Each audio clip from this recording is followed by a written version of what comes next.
Hi, I'm Tracy Peary. I am the executive director at Hope for the Journey. I wanted to talk today about dooms scrolling. Um, I'm wondering if you've ever had this experience. You pick up your phone, you are just going to relax for a second or check something really quickly, and suddenly it's 45 minutes later and you feel absolutely worse. Um, I want to talk about that because it's not a lack of willpower necessarily. That can be a nervous system hijack, and it's super important to understand what is behind the doom scrolling. First of all, it's helpful to understand that when you are scrolling through, it can be a nervous system loop and not just a bad habit.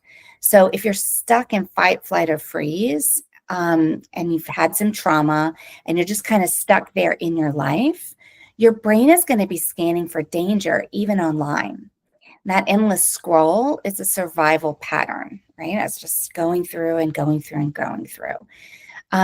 It's also important to understand that your brain is wired to compare.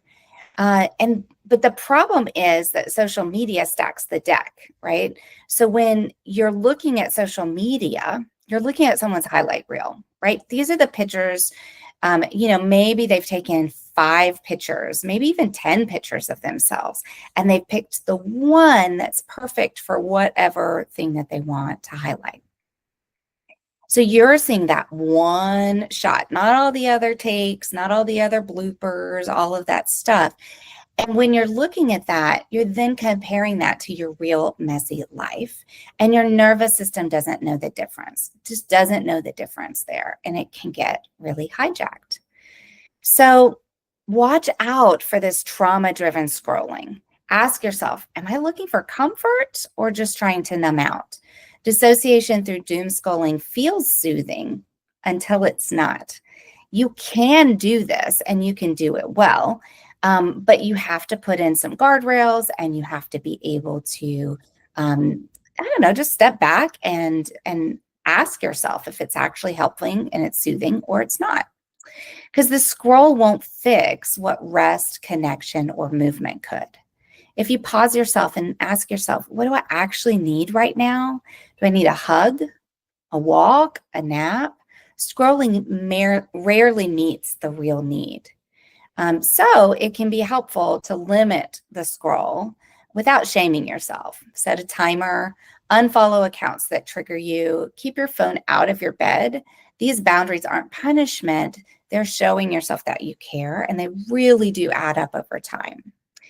Another thing is if you do find yourself scrolling and maybe scrolling longer than you had intended to, it can be great to notice how your body feels after being online. If you have a tight jaw, is there a sinking feeling in your chest? Maybe you have a headache or your eyes feel really dry. That can be your nervous system saying enough, and listening to those cues is a healing skill.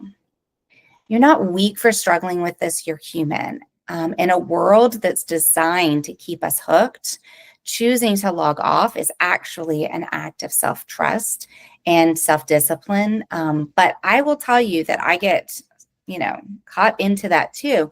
So again, it goes back to those limits and setting up systems for ourselves so that we can have the best chance of success and not get caught into this doom scrolling, little pattern that happens for a lot of us. You don't have to quit your phone. You just need to come home to you more often than you scroll. So let me know if this is helpful. Go ahead and put a comment below and let me know, your own struggles with doom scrolling and whether or not this video is helpful. Thanks so much. Take care.